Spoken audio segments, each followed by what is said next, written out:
Metsän keskellä on sienien maa. Sienet keksivät suunnitelmaa.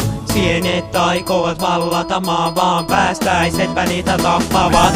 Elä metsässä sieniä, ne kasvavat sillä vailla huolen häivää. Hokkan sieni iloinen on, kun on elämää siellä niin verraton. Eikä tarvitse sienet muuta tehtävää. Sitten koittaa yön, tuhon yö, kun päästäis lomaan sientä syö, niin siitä alkaa tappelu. Aivan hiitommoinen ottelu, ei ole metsässä enää liian loistavaa.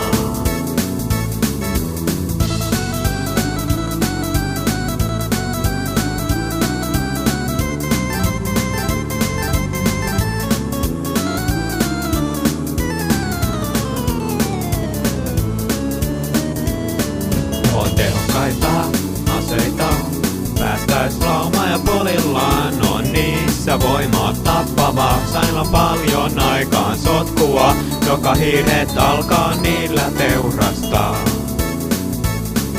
Sitten sienetkin jo hermostuu ja yksi huutaa voittuu. On nyt pakko käyttää hirveä, kun on se vaikutus niin hirveä. Ja siltä häntänä jo se hirvi taivaltaa.